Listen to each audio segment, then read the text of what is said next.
What's up, guys? Welcome to Daily Dose of Reddit. This is your host that just drank some Coke, Caffeinated Zach, and today's subreddit is r/FatPeopleStories.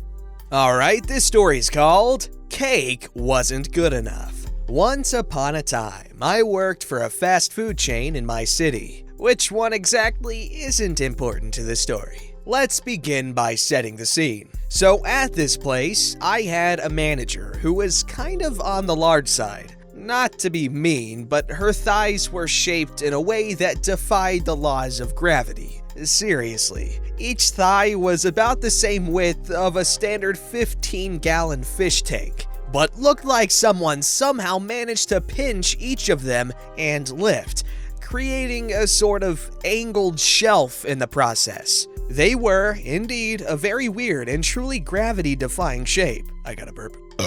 Weak sauce. We'll just call her Crystal because it was the first name that popped into mind. I also had several other coworkers and managers that worked with me. None of them are particularly important, though. Anyway, one year at an employee meeting, it was decided that we would be holding a Secret Santa event instead of a big Christmas party that year. Real quick, for those who don't know, Secret Santa is a gift exchange where everyone picks a name at random from a hat, bowl, or box, that's not important, and has to get that person a small, anonymous gift within a decided budget. I wasn't the most excited about the idea and asked to speak to our boss afterwards. You see, instead of having to buy one person a gift, I felt more comfortable just doing something special for everybody and asked for permission to do that instead. Permission was given, and my name was removed from the list. Great! So I set out to buy everything that I needed for my little project.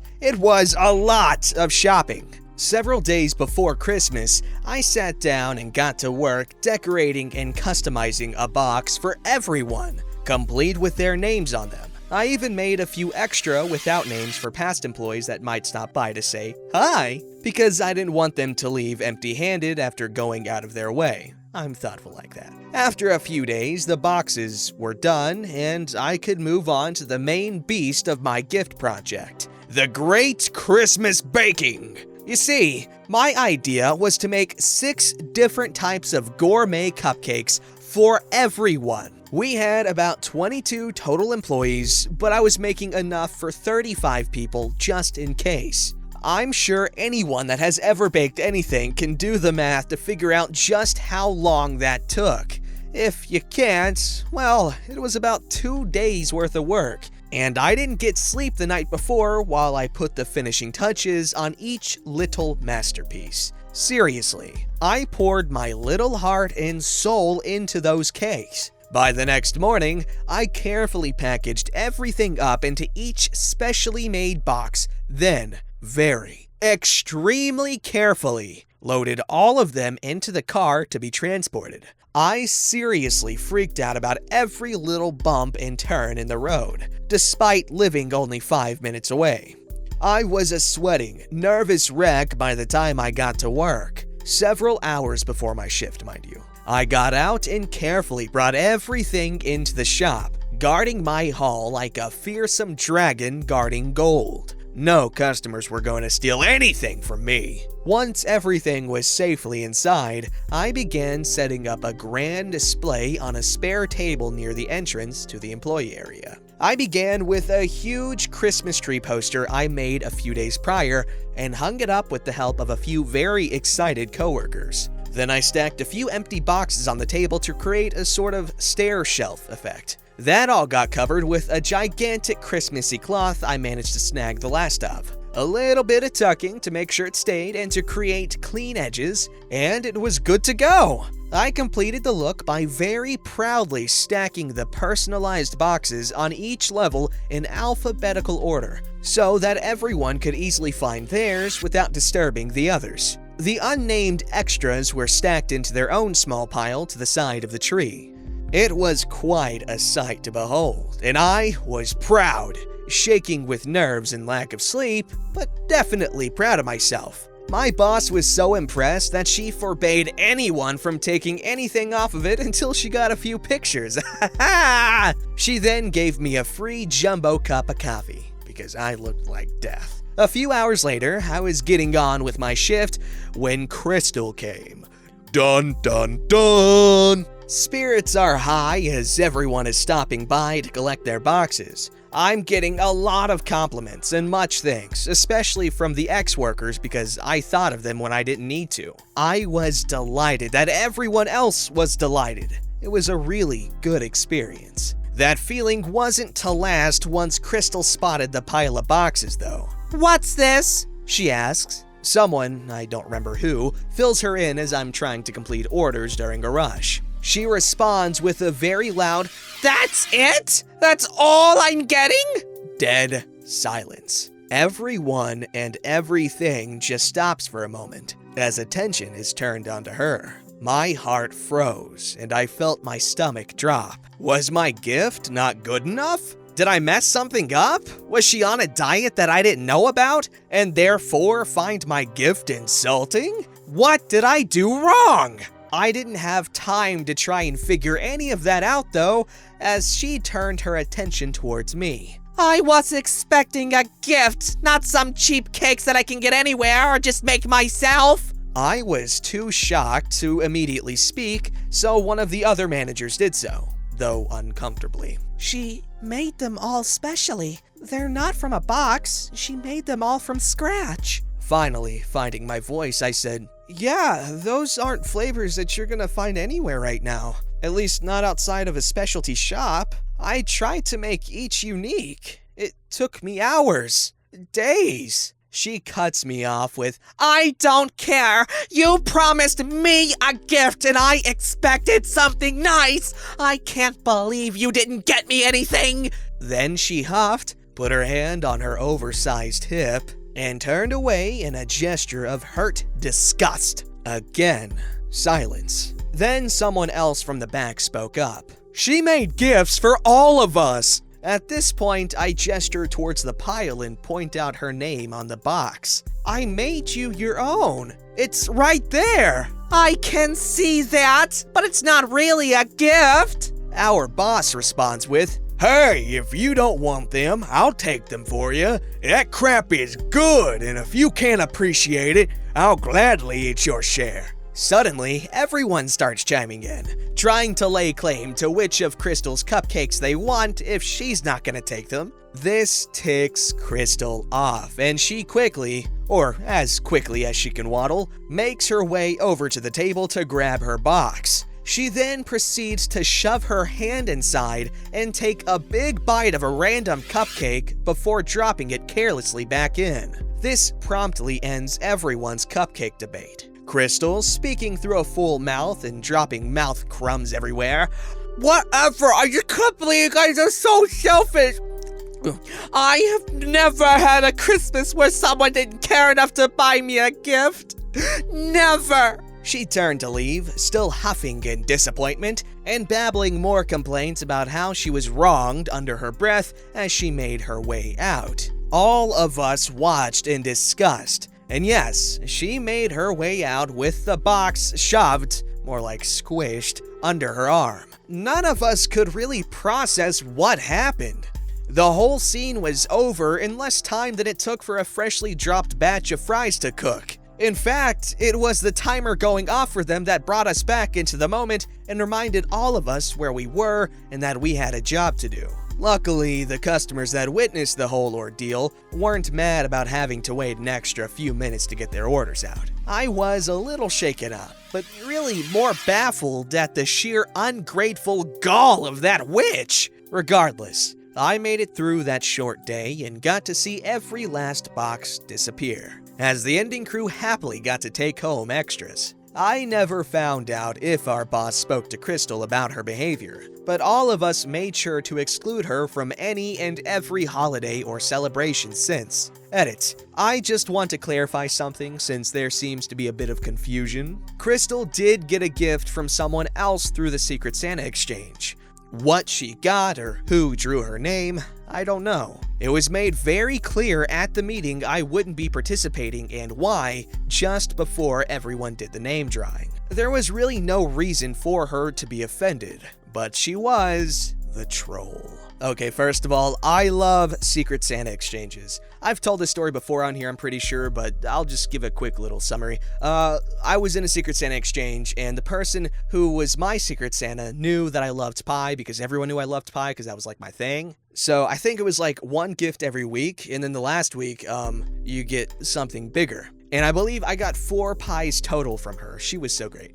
But anyway, yeah, Krista was really ungrateful. That gift idea was so amazing. Like, if I had a coworker that put that much effort into everyone's freaking thing, they would be like my best friend, or I'd try really hard to get them to be my best friend, because that is someone who cares. And you know how I know that? Because the type of person that says, "I'm thoughtful" like that, in parentheses, they are thoughtful, because they're not bragging, they're just making a little joke that makes them seem like they wouldn't be thoughtful, but they actually are. It's called irony. Alrighty, this story's called Pediatric Bariatric. So, hello, an intro, because all of my Fat People Stories submissions will come from my career field, EMS. None of this violates HIPAA, because I'll be leaving out identifying info, obviously, but working in medicine, you see a lot of people whose problems stem from their weight or diet. Me, OP, 20-something EMT, former junior land whale, becoming significantly less buoyant, minus 40 pounds since New Year's, good job. Had a major spine surgery 3 years back, not big into lifting heavy crap. This is important later. Already too jaded and hardened by this field despite being in it for about a year. No BS taking, smart mouth, all around delightful bench. Just kidding, I'm pretty nice most of the time. Other characters in this story: Ramona Quimby, 10+ year paramedic, my attitude twin, been doing this way too long, has seen some crap. Fat Boy Slim, my partner for this ship. Nice dude, big dude who is significantly smaller than he used to be, but still has a ways to go. Boy is thick, but he can lift. A little bit ketchup-y, but he's alright. Marshall Mathers. Ramona's permanent partner, also a thick boy who can lift. ALS attendant who has also been around a while. Slim Jim, wheelchair driver. Guy's easily 6'8" and 130. Bleached blonde ponytail and a goatee. Ex-con has seen some crap. Creepy uncle, 50-something dispatcher who, while sweet, is also sweet on me in a weird way. Roughly 4 months ago. Start scene. Me and Fat Boy Slim have been getting our asses ran for the last 22 hours, and we finally make it back to the magical place that is our station to try and sleep. Stand Up 24 suck the life out of you. And it should be no surprise that we were both asleep before the heads hit the pillow. Sweet, comatose death sleep. We're a double basic unit, and usually if we see the station after a long day, we're there till the end of shift, because who the hell does discharges at 3 a.m.? Buttholes do. Anyway, we fall blissfully into sleep for about an hour. 45 minutes left of our shift before relief comes in. We get silent dispatch to call. Silent dispatch is where they don't come over the radio. We don't get the phone call on our phones. Just the text message comes through. Crap thing to do to an exhausted crew. Call, M14, immediate response MICU, overdose, pediatric bariatric, 13th floor, big hospital, going to even bigger hospitals, pediatric unit call notes. M30 lift assist, bring Bari stretcher. Patient is 670 pounds. Excuse me? What the actual frick? So I call creepy uncle up in dispatch to make sure I'm understanding where we're going. Who's the lead on the call? We're BLS, not MICU, so we are the lift assist. And to confirm that first, the age is correct, and second, the weight is correct. Creepy uncle, you sure this weight is right? Yes. You sure this age is right? Yes. God damn, this is a big frickin' woman. OP, remember, you're on a recorded line. This can be subpoenaed. Dude, I don't give a frick. This is a big woman. Why are you making us lift her? Click. Creepy uncle hung up on me. whatever. I'm not happy to be woken up for a lift assist, but I am mildly intrigued as to how this call is gonna play out. I've never seen a pediatric bariatric before, so there's that. We're en route, pick up the Bari, and head out to the big nice hospital. We find Ramona Quimby and Marshall Mathers, and are greeted with, "You lovers ready to break your backs lifting a whale?" I love Ramona Quimby. Also of note, our Bari stretcher is a piece of dookie. No power lift, no power legs, just completely manual. And it likes to get jammed in place, which is not ideal when you're holding up 670 pounds of someone else's pure fat. So we go to make patient contact, and I peek in the room slightly. I see someone, roughly 400 pounds, sitting on the bed and breathe a sigh of relief. Okay, 400 pounds between 4 people is totally doable. I ain't even mad anymore. Then the bathroom door opens, and out rolls this giant freaking Snorlax blocking the road. 670 pounds. Got 3 hospital gowns on. How? No clue.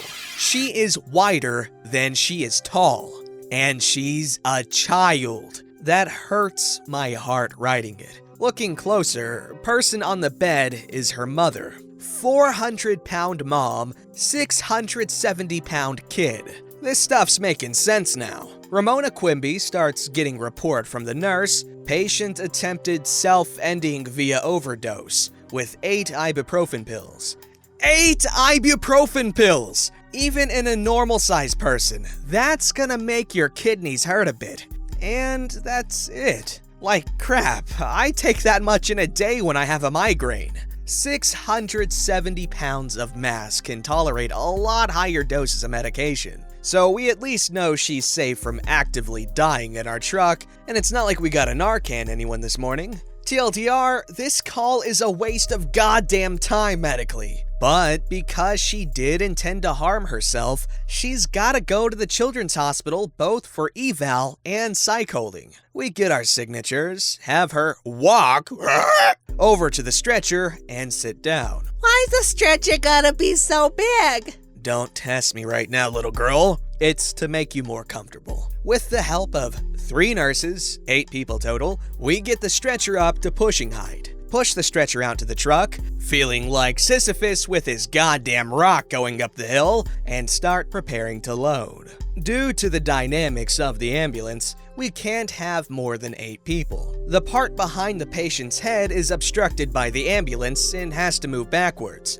Also, our company doesn't have Bari ambulance with the ramps and joists and crap, so screw our spines, you know? Ramona Quimby, Marshall Mathers, Fatboy Slim, and I all take corners and get ready to lift, with Slim Jim operating the legs. Slim Jim mashes his finger in the process, a true hero. We're loaded, and even though it's not my call, I decide to ride along and back with Ramona Quimby and let Fatboy Slim drive our ambulance by himself to the second hospital. Ramona Quimby starts her assessment, which is mostly asking why she wanted to harm herself, what's going on in her life. I wanna die because I hate being so fat. Big Mama pipes in, You're a growing girl. You need plenty to eat to grow up big and strong. lady, that ain't an issue here, okay? I don't have any friends because I can't leave the house.